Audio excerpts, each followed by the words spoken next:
Hey guys, I know my video's up later today, but I wanted it to be kind of dark so that it could be kind of spooky when I made my video. I was only thinking of you.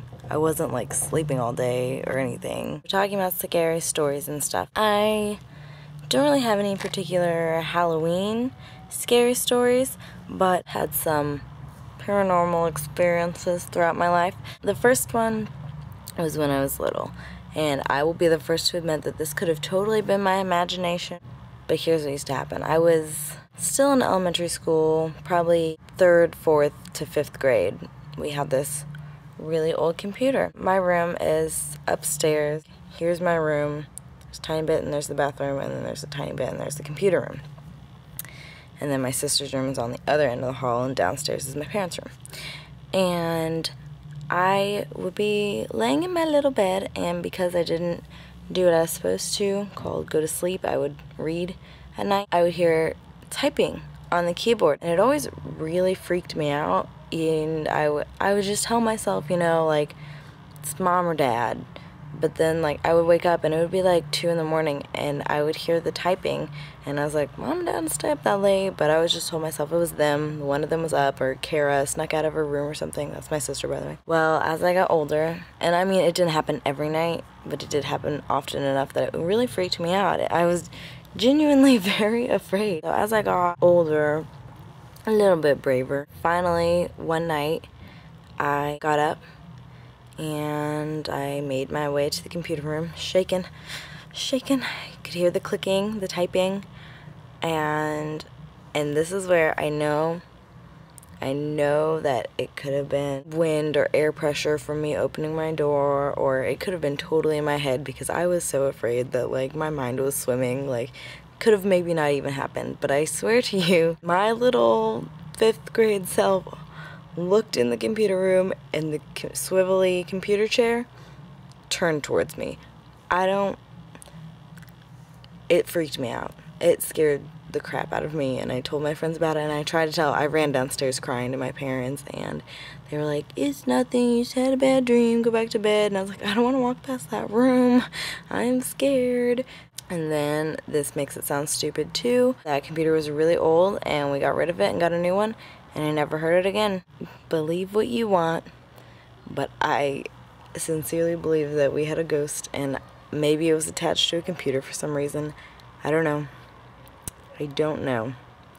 But it scared the crap out of me. Here's a little bit of a better one. There's a house where I live, an abandoned house. I wouldn't say like every kid's been there, but there's a pretty good chunk of kids that have been to this house. And I went once with my ex-boyfriend and some friends. Dark, scary night, you know, wanted something to do and wanted to go exploring. So we've heard stories about this house, so we decided we were gonna go. We walk in, and you know, it's up on this little hill, and it's kind of in a foresty area, like it's on a side road. We walk in, it's just a weird house. The people haven't been there for, I'm assuming, years now, but all their stuff, like their clothes, are folded in their drawers.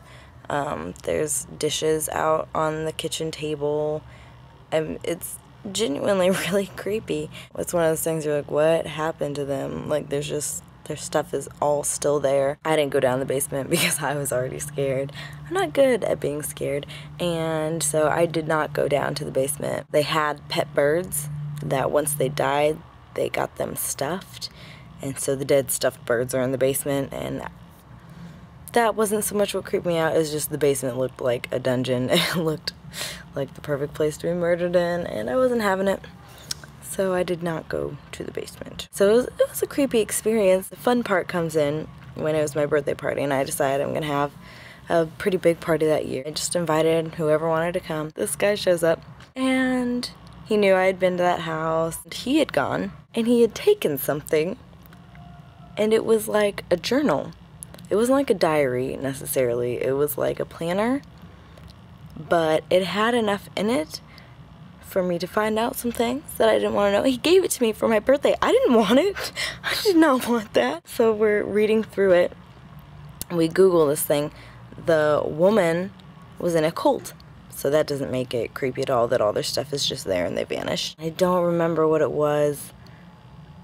I remember we looked it up and it wasn't like a demonic cult or anything, but it was like a really long-lasting cult, and it had their birds' names listed and like talked about them like they were their children, and it was weird. It was really weird.